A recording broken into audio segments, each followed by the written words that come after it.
Hi, folks. This is Rick Doc Walker, the DOC. This is John Kime, and you're listening to the Mess Hall with Rally Captain and Tailgate Ted. What's going on, everybody? Happy Victory Monday. I'm assuming that's still a thing, Rally. What are you thinking, man? I know it was a Friday or Thursday when we won, but I'm still claiming it.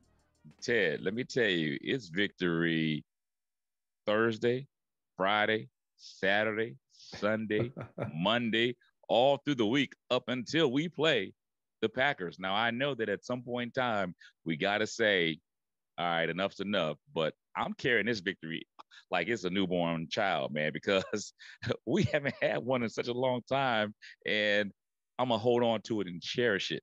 But on a serious note, now, man, we're good to go. And thank you for everybody that's listening. Ted, let's get it. Amen, man. Amen. And for those of you that are listening and that are new, this is the DMV Mess Hall. I'm joined as always by my man, Rally Captain. Man, it has been a long time.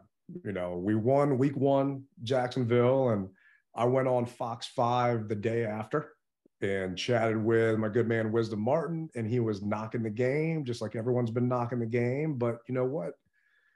Thursday night football in general is a bad product. So to throw Thursday night football out there when the guys just got done playing a game on Sunday. Monday, they usually come in to get checked out and get any treatment. Tuesday is their off day. Wednesday, they start installing. Everything gets thrown out of whack with a Thursday night game. They don't get a chance to have their off day. They don't get a chance to relax. They don't get a chance to game plan and actually install anything. So yes, people are blaming the fact that it was the Commanders and the Bears. And yes, it was two bad teams on TV. But I feel like if that was an actual Sunday game versus a Thursday game, we would have got a better showing. But all that matters is we got the dub. And the big one that I wear around my neck. That's right. We got the dub. And I could see that thing from my section in the stadium. And it was massive. And I know a bunch of other burgundy and gold fans that were at the game saw it. And, you know, for those that don't know, Rally and I were both out in Chicago. I typically do 1 or 2 away games a year. And this was the one that I wanted to do because I wanted to check Soldier Field off the list before they stopped playing games out there. And I got to join Rally for the actual rally on Wednesday. And man, that was a good time. Let me tell you, I had a blast out there, man. There were so many burgundy and gold fans out there, so many people, so many strangers, but so many listeners and just so many fans of the team in general that made it out. Yeah, man. It's really surprises me how large the footprint really is when you go to these away games and people say, you know, I don't get to see you guys, although I see you on TV or I see you here or I see you there, but to see you in person, you know, social media is one thing, but to see you in person, it gives them a good feeling. And it gives me a good feeling to be able to know that I and yourself, we have been able to touch people in such a positive, you know, light, man. I mean, it really means a lot. And like you said, that stadium was just had a lot of burgundy and gold in it. It really did. It really was. And, you know, jumping back to the rally, just what you were able to do there with all the people that got tickets because of the jersey that our friends at Woodbridge Collectibles donated, all that money going to the Red Cross. And I'm not trying to, you know, get on my high horse and this and that, but to see fans that would step up and just throw down some hard-earned cash to try and help out a good cause like that, to me was inspiring. Seeing these fans turn out knowing that the team was 1-4 at that point, that we're just not doing well. Yeah. And it didn't matter. And just being around, and you always like to say, like-minded people. And we may not we may not all agree about who should be starting at quarterback, which we'll get into here in a little bit, or what's going on the field or off the field with this team. But the one thing we all agree on is we were all wearing burgundy and gold. Some of people's stuff said Redskins, some said Washington football team, mine said Commanders, but we all love the burgundy and gold. And it was refreshing from my standpoint to be in a room full of those people, to get away from the hatred that's on social media and in the national newspapers, because on Thursday, there was some stuff that came out that was kind of frustrating that we'll touch on briefly, but just for one night, just for a couple of hours, it was so peaceful, man. It really was. I felt like I was at a retreat and just on a resort someplace relaxing.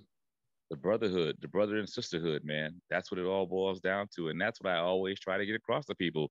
Some people, as my mom used to say, some people just don't believe fat meat is greasy.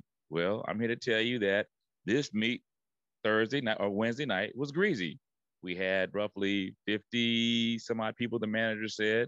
So on a Wednesday night at that, and still we still aren't reaching all of the burgundy and gold fans. Some fans that I talked to at the airport say, no, I don't get on social media. I don't listen to podcasts.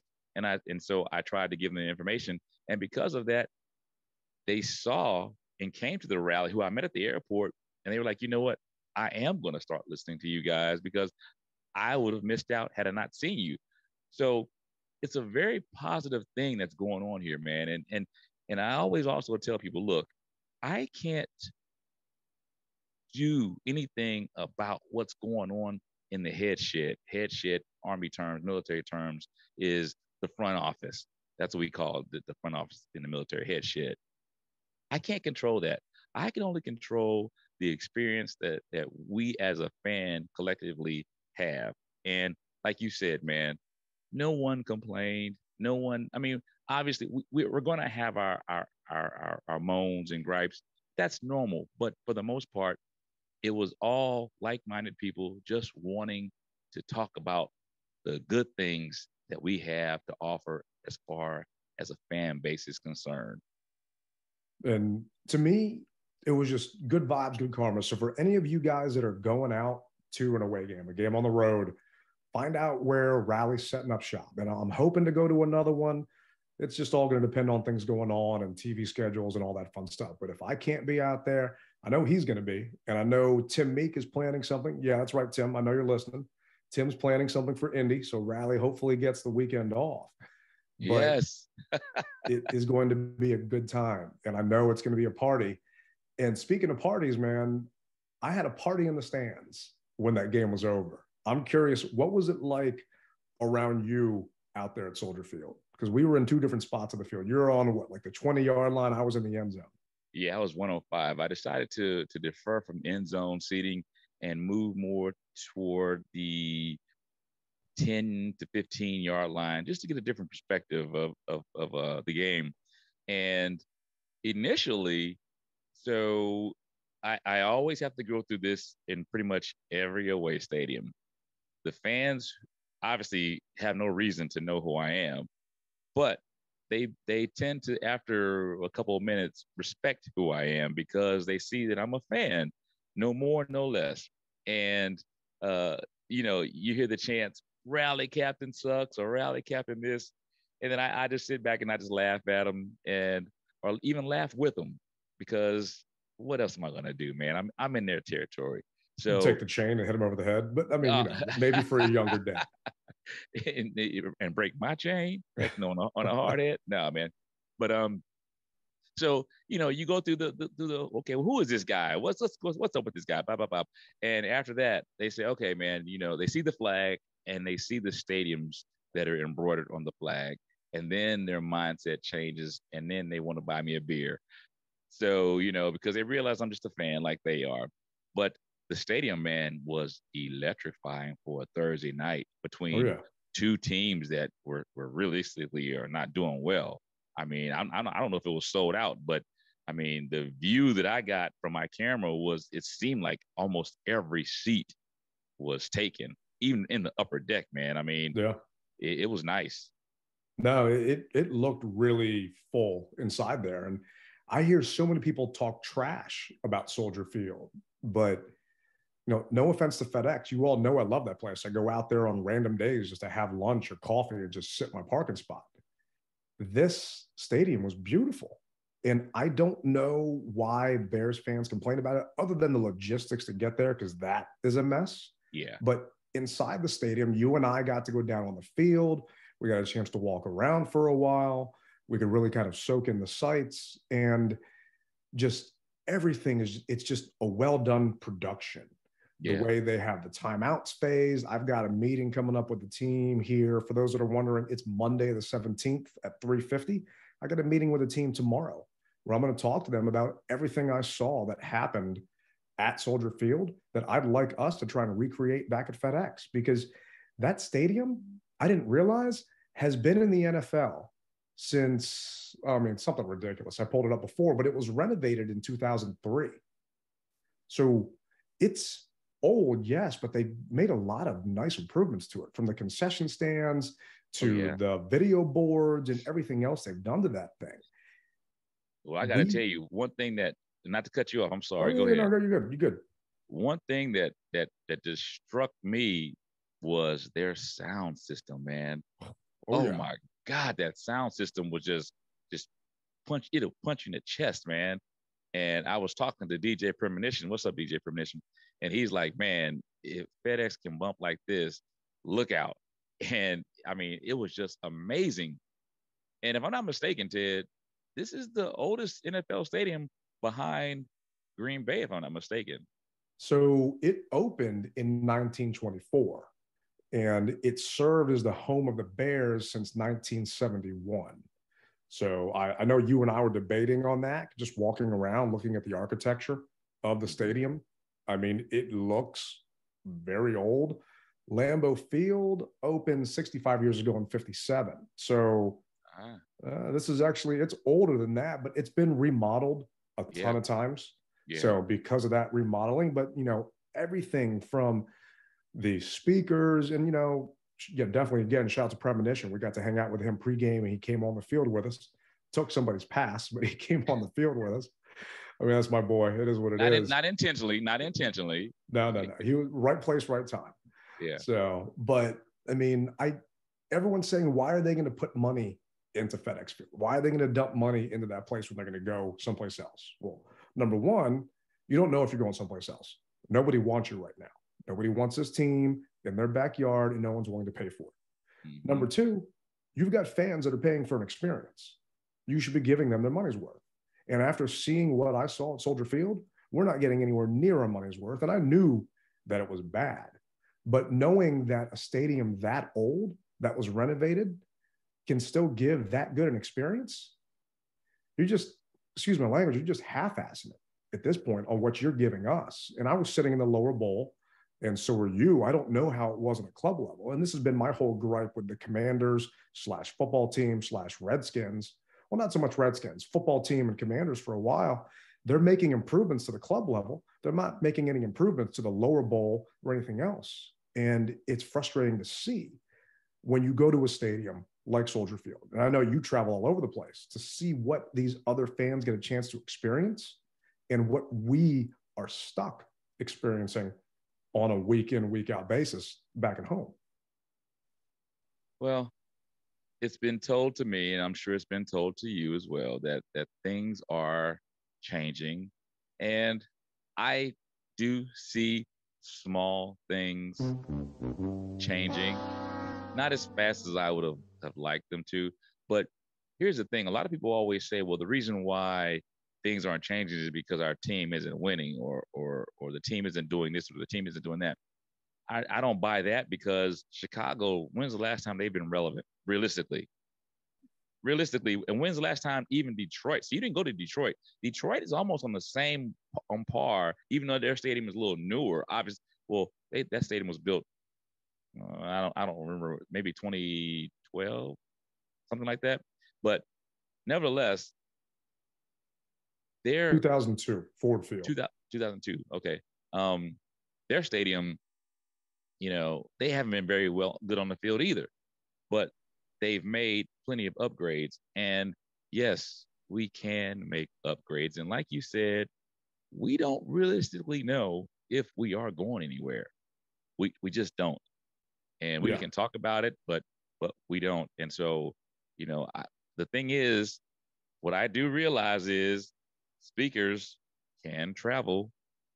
You know, you can take out the old speakers and put them in the new place, because I got a 91 Mazda that I took my old speaker system out of and put it into my new car. So, hey, speakers can travel, amplifiers can travel. You know, let's make something happen, man. No, I hear you, man. And it's little things like that aren't a ton, that it's not a sunk investment. And, you know, I'm looking at the Bears records over the past couple of years, 6-11 last year, 8-8 in 2020, they made the playoffs. 8-8 in 19, 12-4 in 18. But then you start going past that, 5-11, 3-13, 6-10, 5-11. I mean, it's just, they haven't been world beaters. It just comes down to making an investment. And I've gotten on the Commanders for this. You've got to spend money to make money. You want to bring fans back, you've got to give us a reason to come back.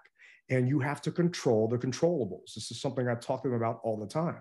You have no control over what happens on the field, but you have all the control in the world on the stadium experience, the merchandise experience, the game day experience, short of actually getting a touchdown or winning. Control those things and give us a good product. And then people will start to appreciate that and come back. But I feel that's falling on deaf ears with some in the organization, because I know it is, and some are listening, but some of those listening just aren't in power. And that's why I'm glad that we have this platform so we can talk about how the other half is treated and the other half goes through. And, not to harp on it, but if you get a chance, go to an away game with Rally, meet up with them out there so you can actually see, because there is something that we do have over Chicago, and their tailgating situation in Chicago is horrible, man. Let me tell you. Gosh, yeah. I've been to over 20 NFL stadiums. I don't tailgate when I'm on the road because it's the only time I get a chance to relax. But we were hosted by a Bears tailgate. And none of the actual tailgate lots, other than one, is connected to the stadium. Because the stadium is right off the water, you can't set up a tent. You can't set up a fire pit because it's too windy. Tents catch air, they crash into cars, crash into people. Next thing you know, someone gets impaled, whatever. So you're literally in a downtown city in between buildings in random parking spots all around town where people are setting up shop. And those of you that hate the tailgating experience at FedEx Field, go travel someplace else and see how it is. Because that's one thing that we definitely have over that Bears fan base, where we actually have a good tailgating environment and a good pregame environment. They don't at all. I tell you what, one thing that I do remember about the tailgating experience is, so they were inducting new members to this particular Bears tailgate, which I can appreciate. That's my first time. Well, I think my second time seeing an actual induction of someone to a tailgate. But they couldn't even finish their induction ceremony because every 5 minutes it seemed as though the CTA transit train was going overhead and they had to pause. And I know that doesn't sound big, but if you were there, you would understand exactly what I'm talking about. I mean, interruption after interruption after interruption. And it was probably a 50-foot by 20-foot, if you can imagine that area. It was very small, but yeah. I will say they made it work. They've been doing it for such a long time and being cramped for such a long time. They made the most of their space, and I will give them that. Oh, yeah. I mean, you don't know how good you have it or how bad you have it until you see other people. And that's why I loved in the past traveling, because people would bash our stadium so much, but they don't know what it's like in Jacksonville. They don't know what it's like in San Diego or wherever it may be. And it gives you a chance to appreciate what we have, or also, be jealous of what someone else has when you start talking about, being in Vegas last year, that Raiders game and the amenities in that stadium, brand new. So I don't blame them for being nice, but walking around the lots and walking to the game, it was a 2-mile walk to get basically from my hotel out there. And I had to do that same walk back. And when you're leaving, you're just in a sea of people. Imagine being in the slowest marathon full of just smelly, overweight Italian Bears fans, all pissed off because their one kick returner couldn't catch a punt, and all angry. And you're sitting there, lonely Commanders fan by himself, walking in the dark. I mean, it was definitely a sight to see, and also not a place I want to be in, because you have no way to go other than these small little walkways. Oh yeah, out of that town. It wasn't good, because I wind up getting lost coming back out, even though I told everyone, you're looking for the Michigan Avenue station. Well, I should have zagged instead of zigged. And so next thing I know, I was on the other side. But I will say that the fans that were leaving out, like you said, some of them were sore, but there were some who said, "Nah, man, you need to take this next left to get back to the Michigan Avenue station," which I was very helpful. I mean, because it's nighttime and it's not very well lit. And so you're kind of trying to find your way around, and what looks to be where you need to be is something similar to where you just were. And you're like, okay, hold on. And a lot of times, you're afraid to ask someone because they're like, oh, yeah, it's over that way. Oh yeah. You know what I mean? So, but no, they were helpful, and I was able to make it to my hotel without any issues, and everybody was good, man. I mean, even though their team took a L, they're used to it, kind of like we're used to it. Oh So yeah. why give someone a hard time who's really just trying to get back to the hotel and is clearly a visitor to their town? So, I don't think they wanted that on top of the loss as well. No, and I mean, I didn't have a good time in the stands, and people are wondering if they follow me online. I commented about it on Fox 5 the next morning and on social media. Just karma's a bitch. I had some people yelling some racial slurs at me for maybe 3.5 quarters of the game, and some guys just harassing me the entire time. But that sucks. Like I've said on a previous episode, I pretend I don't speak English, and I just look straight ahead at the field.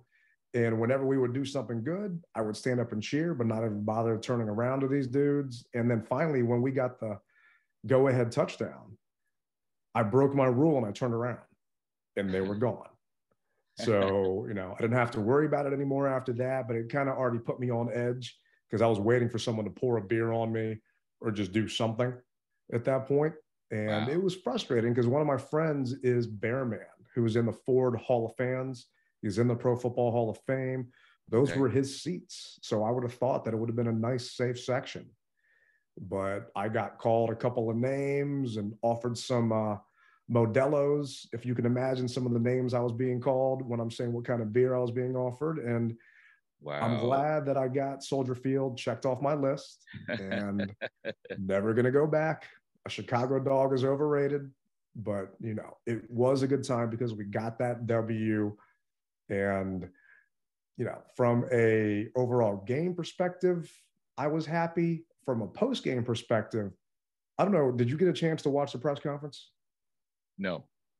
So this might be new listening for you. And for those of you wondering that don't digest everything, Commanders out there, Ron Rivera was asked a couple of questions. And Thursday morning, the ESPN article drops. My social media is blowing it up, and I've got people attacking me. I'm thinking, I know I was out till 2 a.m. drinking, but I know I didn't do anything crazy or tweet anything. What's going on? And it's because the ESPN article came out about Dan Snyder. Nothing new. All this is stuff that we already had heard about in the past, depending on how in tune you are with the team. But people were attacking me and attacking other fans for traveling to Chicago and supporting Dan. And I tweeted back saying, my money's going to the Bears owner tonight, not to Dan, so pound sand. But during the press conference, Ron got asked a couple of questions that set him off. What the league would love is for him to sell the team. He's become a major problem around the league, obviously. That was his quote during the broadcast. Okay. So I'm wondering, I know obviously you didn't hear that because you're coaching. Right. How throughout today, how did you hear that news? Did it affect you? No, because the truth of the matter is it's not important to me.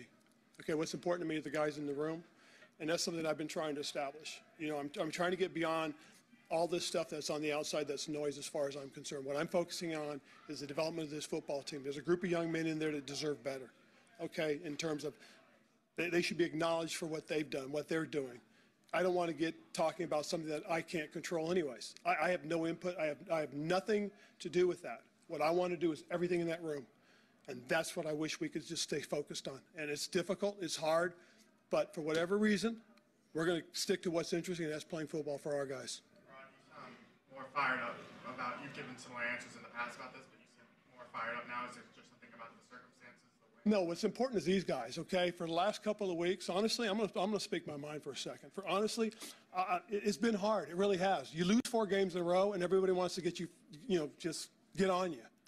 And they've played their asses off. They have. They play their asses off for everybody. They come out and they show up. They work hard.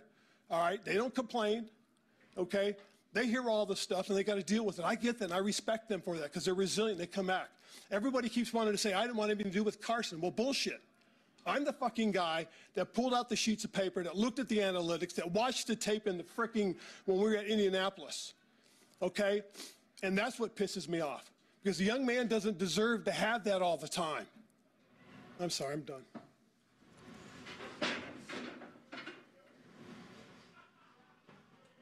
So Ron stormed off the actual podium and then just left, and the press conference ended. So you didn't hear that, or you didn't see that? You know what?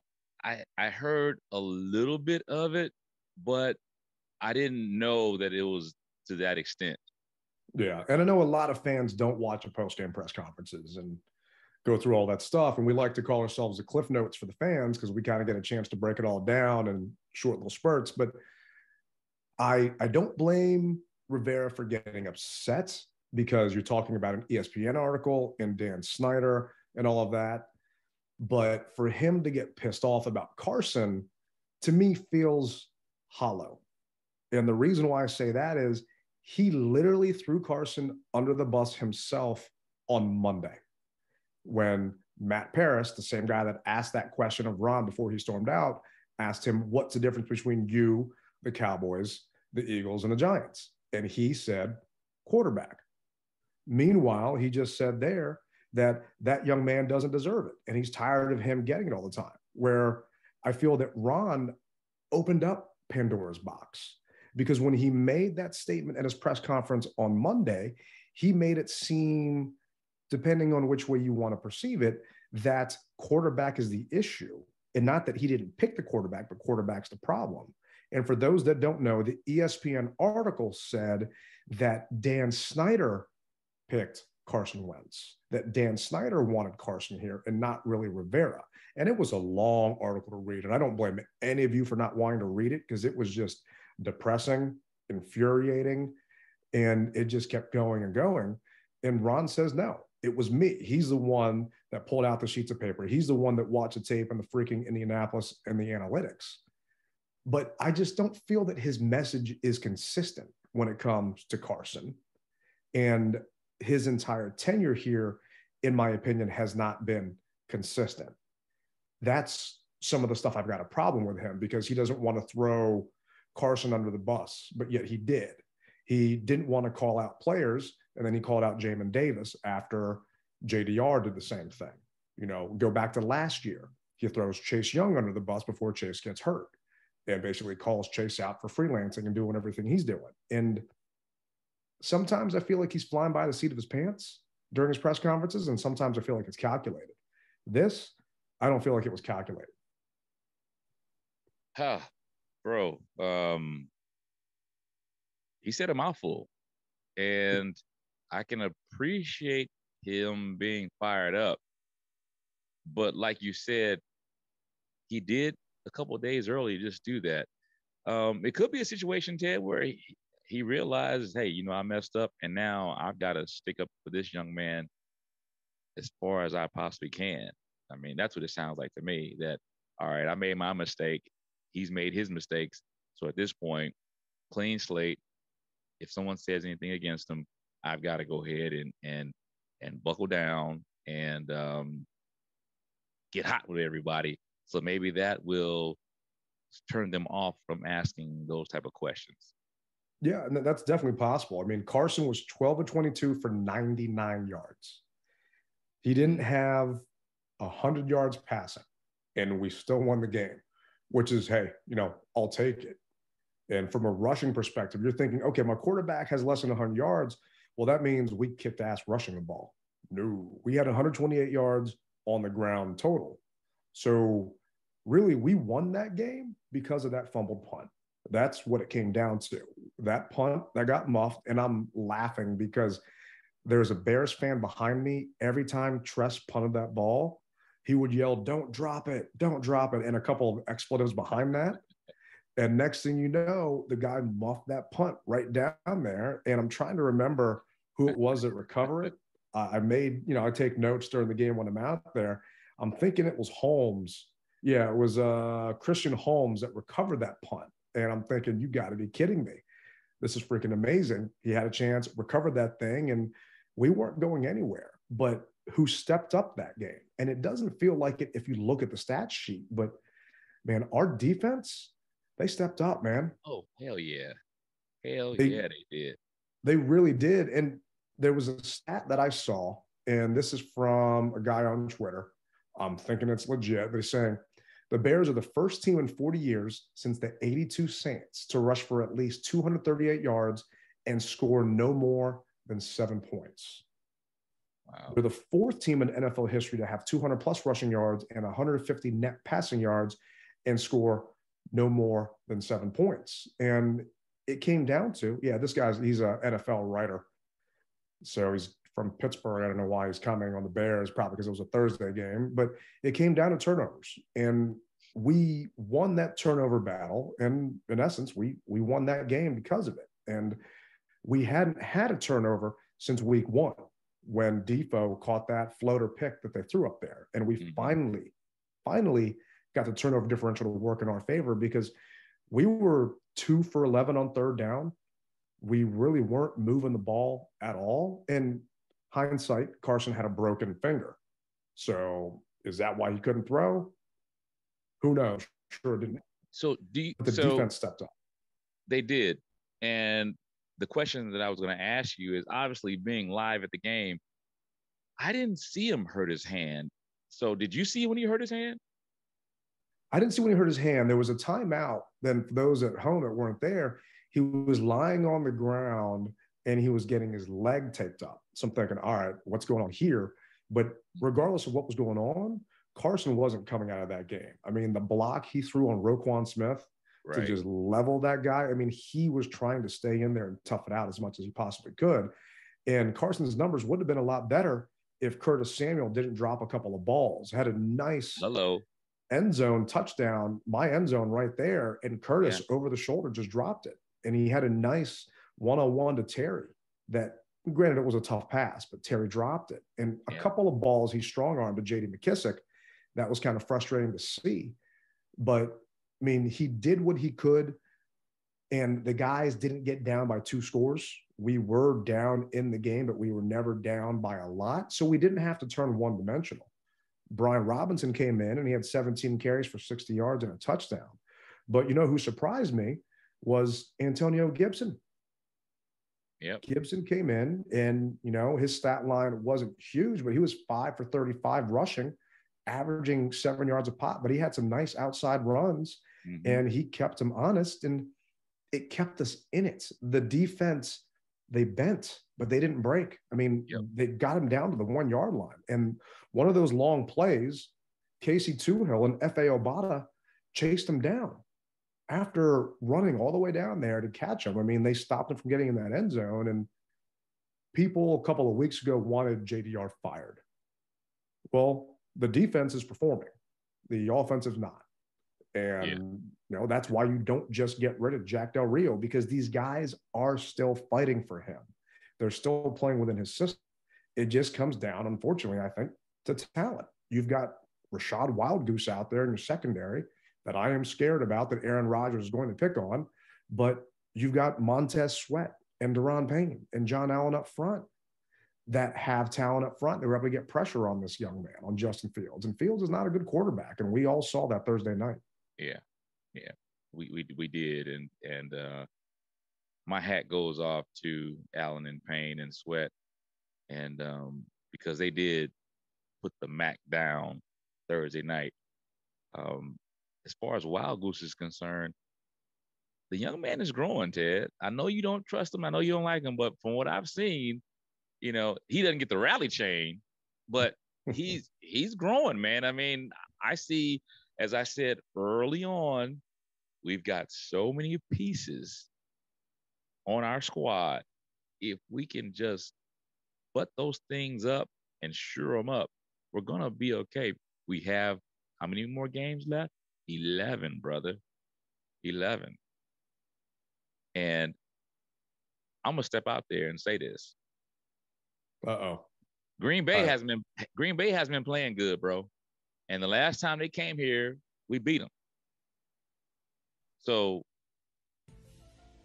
I feel that we can beat them at FedEx Field. No, I hear you, man. I hear you. And we'll break that down on our show on Wednesday, Thursday. No doubt. Preview the Packers game. And I'm there with you after watching that Jets-Packers game the other day and seeing that they're not well from an offensive line perspective. They're weak. And what's our strength on defense? That's our offensive line. So they don't have Devontae Adams. And, I don't want to spoil the show for, coming up. But we do have a big question mark going into that Green Bay game. And right now, Carson Wentz, broken ring finger. He's supposed to miss 4 to 6 weeks. It hasn't been officially announced. This is coming out from different wires out there. Wentz flew out to LA and he was getting his finger looked at. I don't know why he had to go all the way to LA to get it looked at. That's what I was thinking, man. No. I mean, I know I've broken my hand before and I didn't have to fly all the way out there, but hey, whatever. I mean, Ian Rappaport, Mike Garafolo, they're saying that Carson's facing a 4 to 6 week recovery time, which shakes things up for our offense. And I know there are those of you out there saying, you know what? Offense wasn't doing anything anyway. So put HeinickEEEE in. And I'm on record, and they're actually showing the replay right here on where Wentz hurt his finger. It was a pass rush where he actually banged his hand up, his throwing hand, on someone else. The guy tried to bat the ball down, and Carson's follow-through went right through that guy's hand. And those that are watching this, I'll put this on the YouTube so you can actually see the play that had happened. And I'm bummed for Carson to see this happen. And I did not want to see Taylor Heinicke step on the field as a starter. I only wanted Heinicke in as a backup. I'm not changing that stance. I still don't want to see Heinicke in, but I can understand why Heinicke is playing. And Ron Rivera has 52 other guys that he is responsible for on that roster.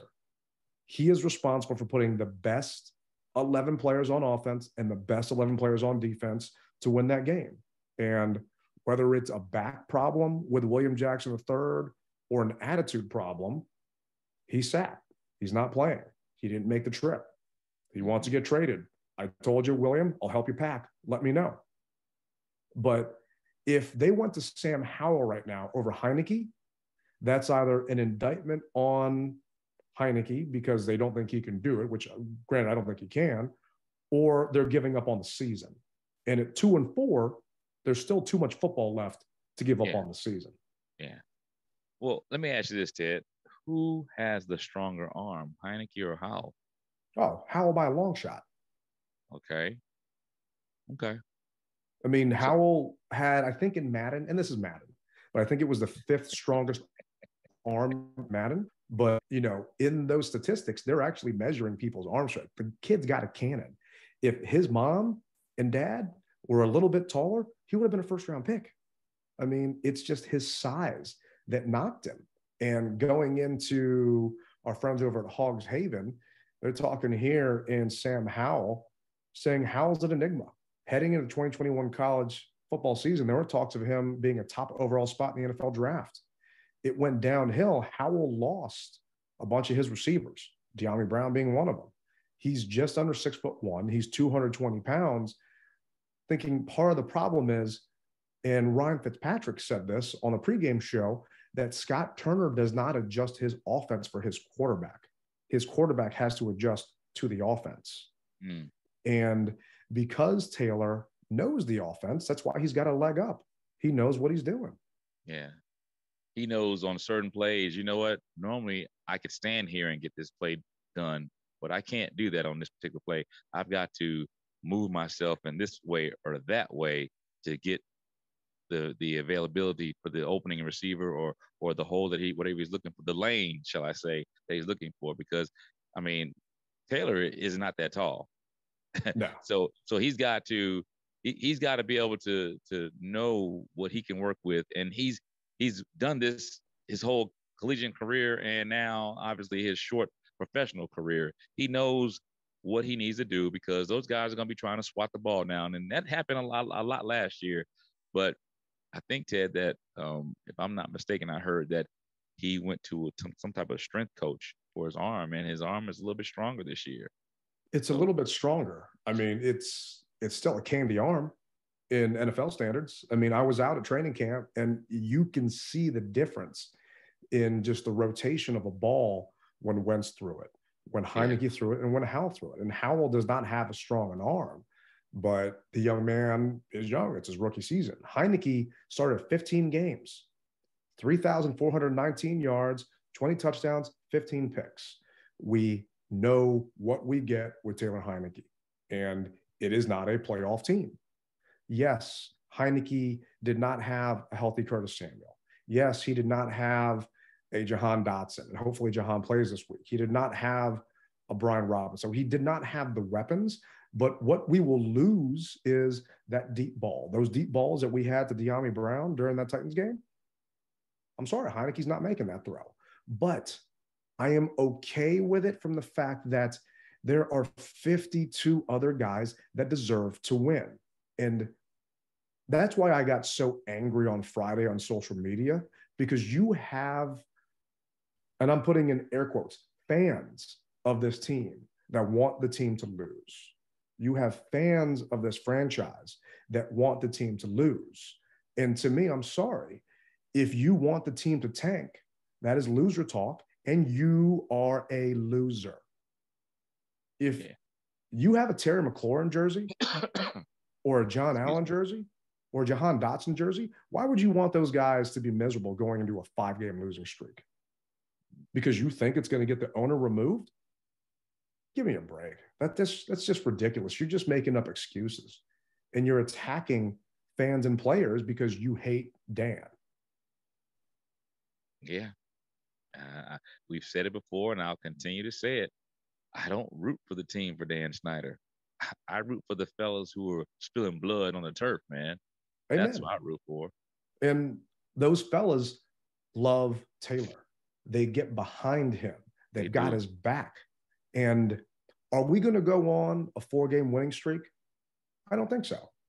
But I don't know. Time will tell. Time will tell. And can we beat the Packers? Yeah. Can we beat the Colts? Yeah. Time will tell what's going to happen. Are we going to make the playoffs? I highly doubt it. Reason being, look at our division. You've got a 6-0 team, a 5-1, and a 4-2 team. So 4 teams are not making it in the playoffs from the NFC East. Let's just be realistic. That's just not how it works math-wise. We have to get tiebreakers over the Packers, which is good. We're going to have to get tiebreakers over the Vikings. We've got to win our division games. All I care about is seeing competitive football. And until we are mathematically eliminated, then, okay, let's see Taylor. And I know I'm changing my stance, but I'm changing it because I want John Allen and Terry McLaurin and Jahan Dotson and those guys to have the best chance at winning a game because they deserve it. Okay. And I'm not gonna say anything different than that other than call me Homer Simpson, because I believe that the NFC East is about to take a little bit of a twist, and the Commanders are going to rise up a little bit. That's all I'm going to say. I'll let them do the playing because I can't play. I can just talk. So I'm going to leave it. What kind of Kool-Aid's in that jug you're drinking? I need to know, man, because I hear you. And those that don't know, Rally was on a Fox NFL Sunday clip, kind of a little NFC East trash talking, and it's on his Twitter. You can find him at Rally Captain. The DMV Mess Hall Twitter retweeted it. I'm at the airport. We're flying out Friday morning. There's a bunch of Commanders fans on the flight. And I'm thinking, what games can we potentially win? And this is when Carson was still the quarterback. So I'm thinking, okay, Houston, we can win. Indy, we can win. Other than that, the way Carson was throwing and the way Carson was looking, I didn't see any other winnable games. But in regards to the East, we're still the last team in the East when you think about it, the way Saquon is running and the way they're playing. I mean, they just beat the Ravens. The Eagles are still undefeated, and the Cowboys are doing this with Cooper. And who knows what's going to happen when Dak comes back. I just can't wait for that whole thing to implode. But I don't think we're leapfrogging anybody in the division just because we've dug too big a hole for ourselves to jump out of. But we'll see. Well, just like no one expected the Giants to beat the Ravens, they did. So on my pool, I voted for the Ravens. So you just don't know how the ball is going to fall. You just don't. And I know that, you know, it's improbable. It is. But at the same time, that's why we play the game, brother. And I am looking forward to it. Everyone thought that Green Bay was going to beat the Jets. But look what happened, man. The Jets said, we don't care about that. They put that smack down on them. Yeah. Like you said earlier, the players rally behind HeinickEEEE. They just do. And I mentioned to JP Finley, shout out to JP. I said, this could be the spark that the team needs to take them to another level. I don't know what level that's going to be, so don't get me on that. But I see and feel something different going into this game. I just do, man. Yeah, I'm right there with you. I think we've got a good shot at the Packers game, and we put a question out there to our listeners. Who would you rather see? And are you excited to see Taylor under center?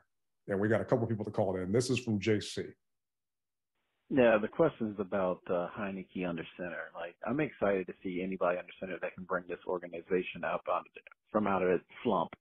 Because from the top to the bottom, we are 8 up all the way, and you just want to see them turn it around. I mean, you had a chance to have the culture get involved with this team from the very, very start, but again, I think they failed there too. But anything that'll bring about some type of culture change, some type of movement, I think it'll be great. If that's in Tyler HeinickEEEE, that'll be great. That'll be awesome. But if not, like I said, it is what it is. And we appreciate you, JC. Thank you. And I think Rally's there with you, man. It's that spark. It's that extra added boost to get this offense moving, because for some reason Carson and Terry weren't clicking. But we all know that Taylor and Terry were last year. And even though a couple of those passes, Terry had to jump up and got himself knocked out for a game, and I blame HeinickEEEE for that, but they did have a connection. And I'm curious to see this offense run with the weapons it has as it's truly designed, as Scott Turner really wants it to be. Mm-hmm. Who else did he have a connection with, Ted? Who, JD? No. Who are you talking about? Cam Sims. I don't know if he had a connection with Cam Sims last year, man. I'd love to see Cam's stats last year. He had a couple throws of Cam Sims in the end zone, brother, and it worked out, man. So, that's really Cam's only plays in the end zone. It is, but hey, you asked for a spark, and I'm trying to give you one. So don't put water on my spark, brother. You see what I'm saying? Come on, man, work with me on this, okay? No, I hear you. I'm still pissed off at Cam for that false start coming out of a timeout. Oh yeah, that kind of crushed us the other day. The ball was coming to him, and he got excited. The ball was coming to him, and he got excited, and he blew his chance. I mean, so yeah. It's just, talk about missed opportunities where you don't have Jahan Dotson in, and now is your final chance, and he's just not doing it. And last year was 2021. He played 14 games, had 15 catches on 23 targets, 2 touchdowns. So, hey, you know what? I don't care. To me, it's next man up, and hopefully he can step up, but hopefully Jahan is back, because he is our red zone threat. He is our 2-point conversion threat. He is our touchdown threat, and we need that young man out there. And Rivera isn't talking today. He'll be talking tomorrow, so hopefully we'll get a status update. But James from Baltimore is talking, and he left us this voicemail. Yo, this is a long-time fan. First time caller, James Baltimore, living in Dallas, Texas, from D.C. To answer your question that you posted earlier, Riley, yes, I do believe Taylor Heineke is going to bring what we've been looking for as a spark and excitement.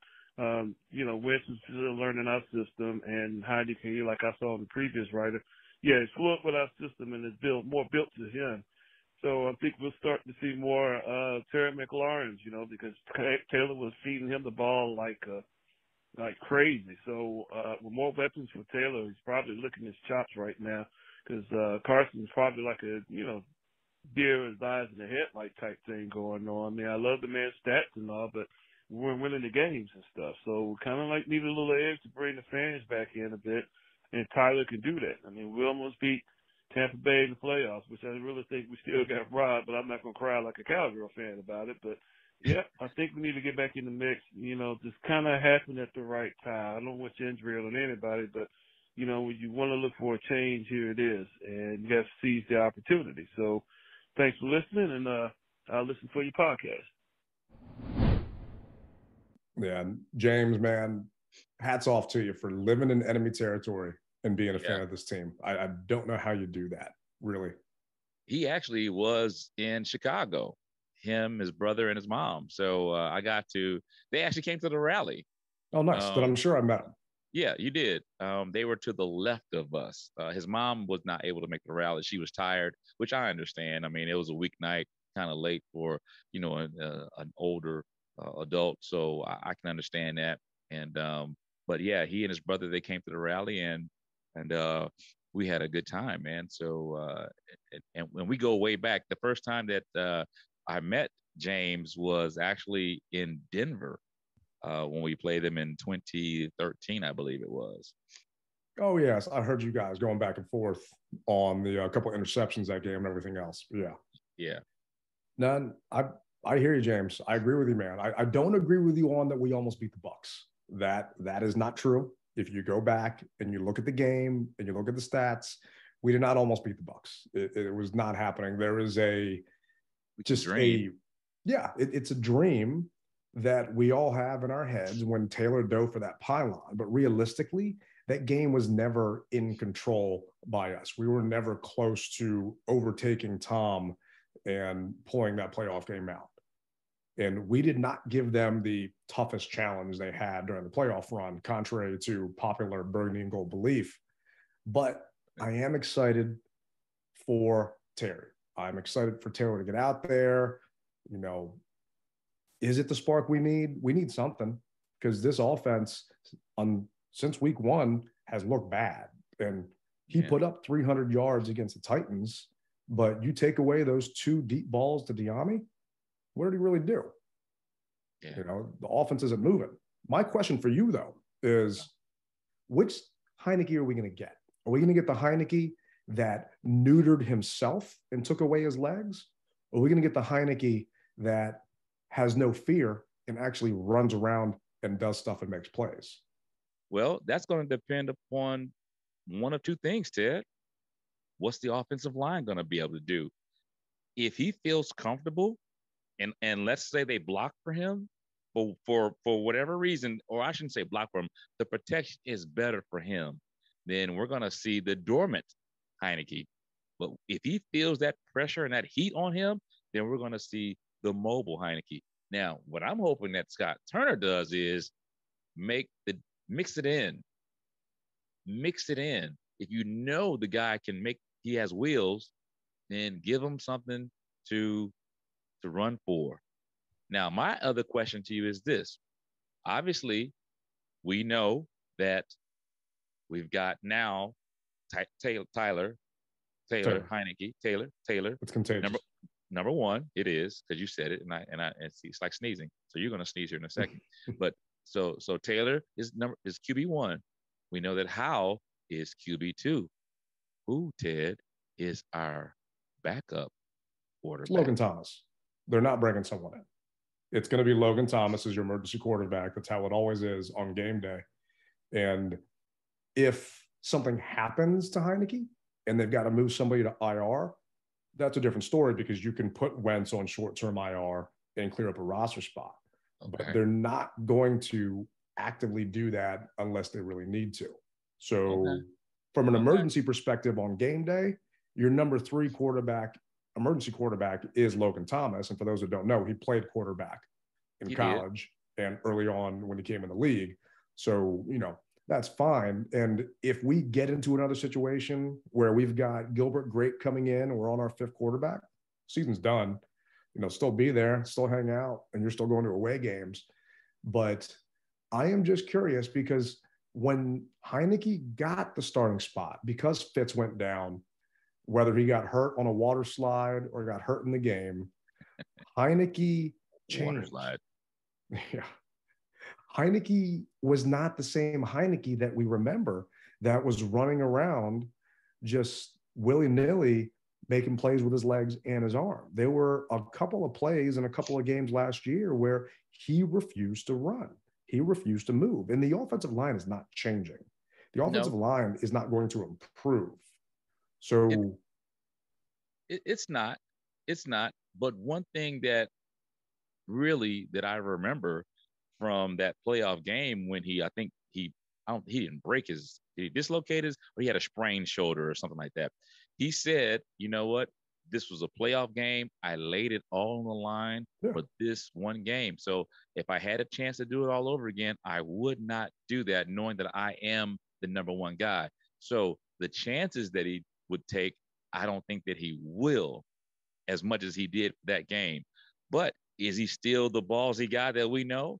I believe so. And it's going to almost be like a Willie Beeman type of deal. I honestly believe that, because this is going to be his first real action. And Willie Beeman was from the Any Given Sunday. So, who don't know, who Jamie Foxx played the quarterback, and he came in and he stunk the joint up the first game or the first little bit, but then he found his sea legs and he started to throw up and then he balled out. So I honestly see that from Taylor for a second. I see him getting the speed of the game because he hasn't played, and it was preseason when he played against backups. Well, now he's got a starting team defense coming after him. So I see him struggling initially until he can get the speed of the game down. And maybe it might come in the second quarter. It might come in the third quarter. But initially, I see him struggling a little bit. But I see him after that getting the speed down. Look out. Yeah. And our friend Johnson decided to chime in here on the question as well. Okay. Hey, look, Heinicke is going to be on this quarterback for us Sunday. I'm glad to see him. He's a mobile quarterback. Again, the problem we have is not with the quarterback, it's discipline. If we can maintain discipline, keep the penalties down, we can win. We should have won all the rest of the game. Penalties, penalties, penalties. We got to keep them down. We cannot keep going backwards. We have to go forward. And you cannot go forward with penalties.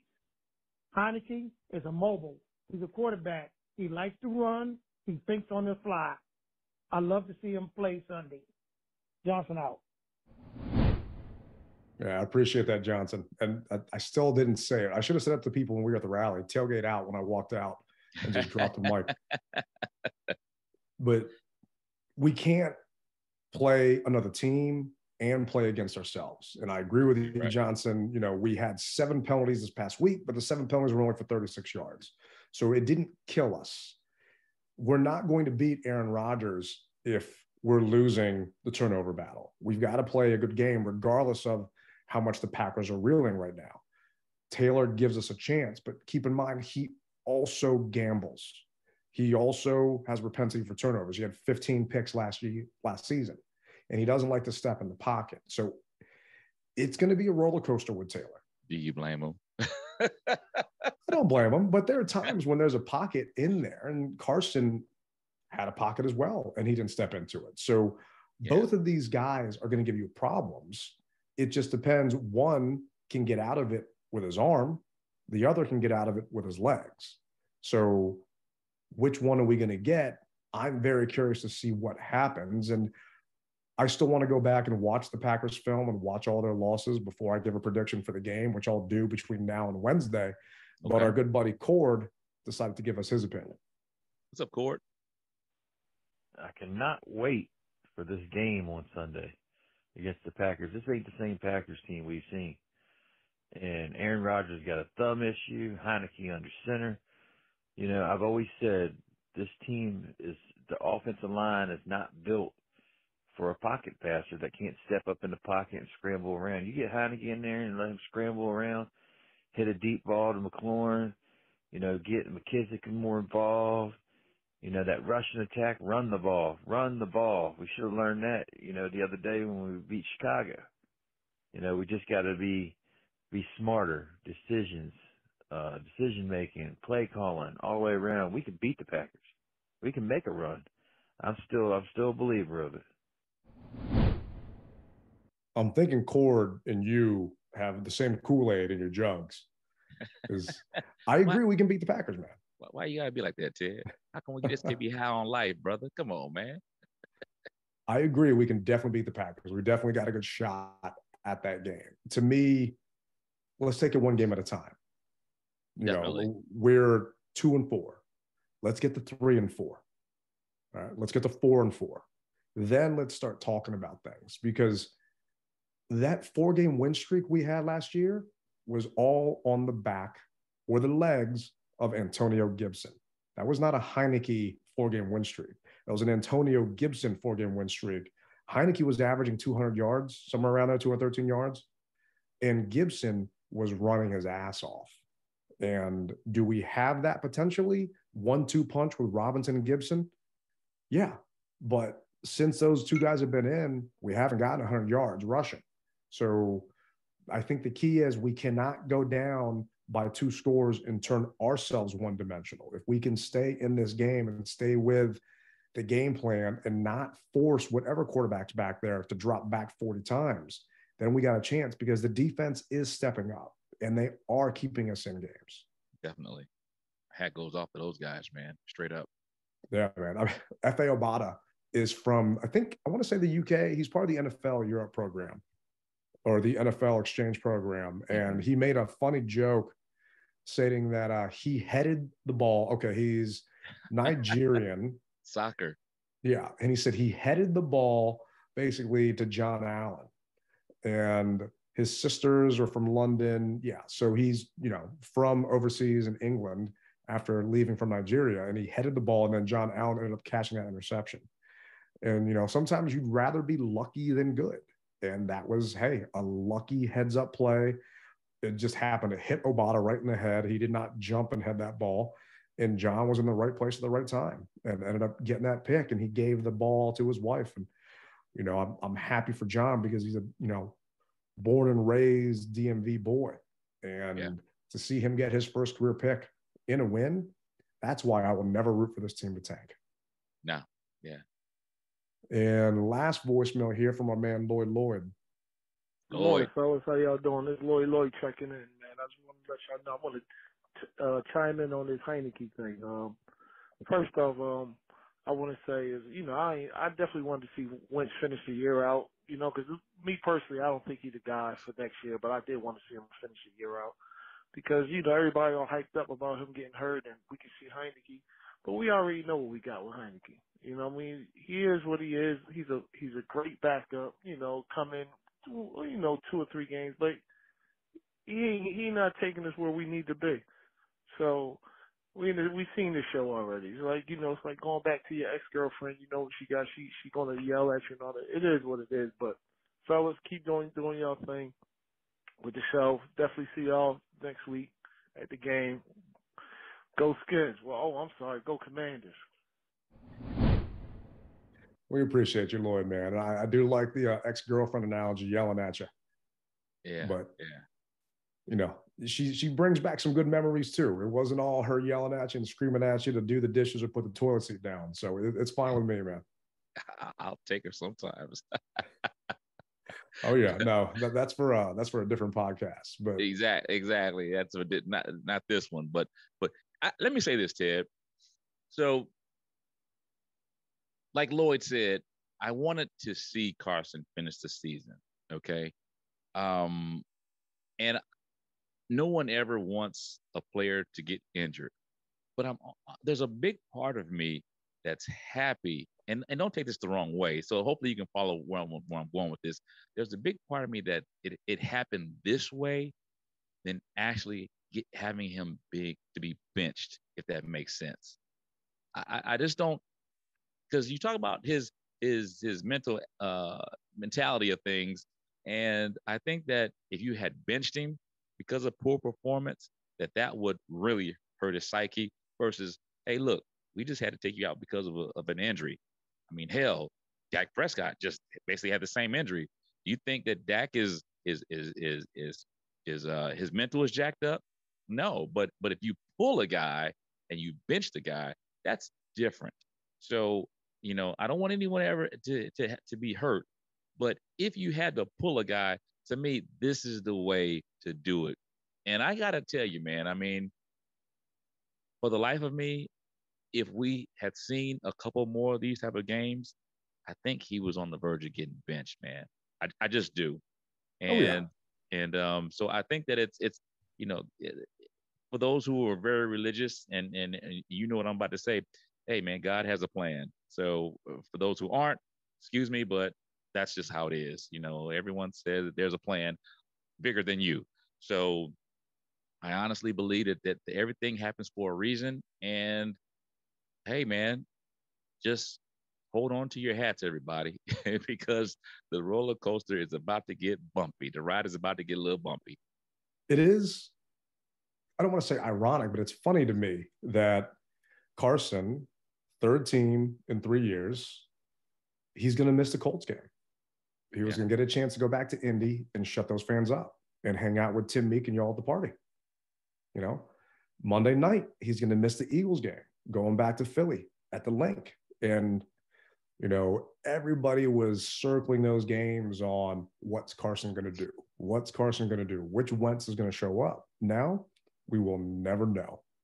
And I'm hoping for the team's sake and the rest of the guys' sake that the other guys step up, because Carson is 1 of 53.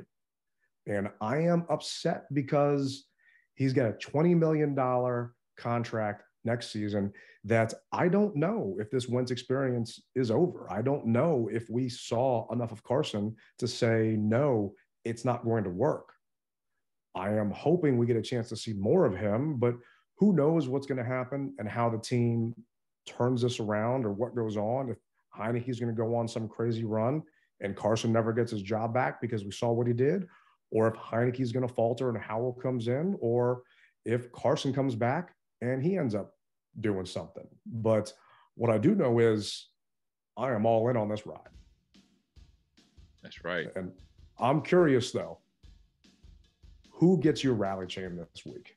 We got a dub. Now it's a legit chain. We're not breaking that. Well, you can break it up. It's your chain. But who would get your rally chain this week?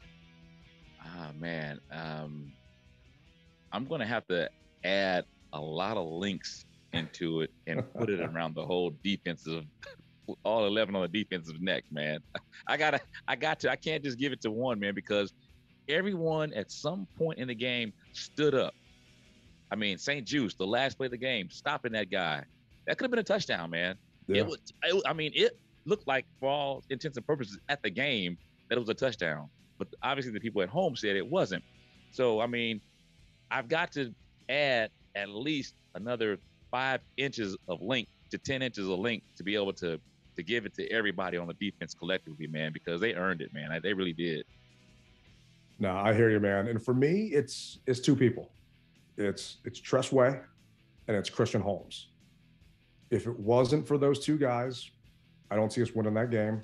I don't see us moving the ball, getting that close to the end zone and actually scoring and giving Brian Robinson a chance. And I was close to hitting my parlay because we got the Robinson touchdown.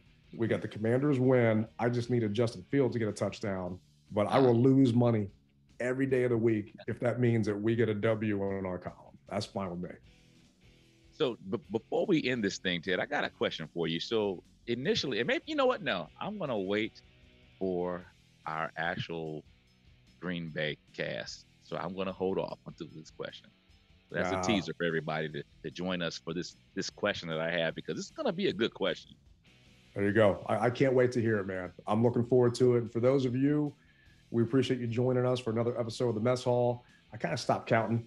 It's good. We, know you guys are in here with us. You're on this boat with us and this roller coaster experience. We'll be back on Wednesday for another episode. Feel free to chime in, leave us a voicemail, shoot us a text message. That number is 202-677-5860. Send us a tweets. We love reading them. We love seeing them. With that being said, I'll catch you on the other side of the mess hall. Tailgate out. And once again, as I always tell you guys, you could be doing anything in the world, but you are listening to us, and we greatly appreciate it. Rep it hard, or don't rep it at all. Rally, Captain.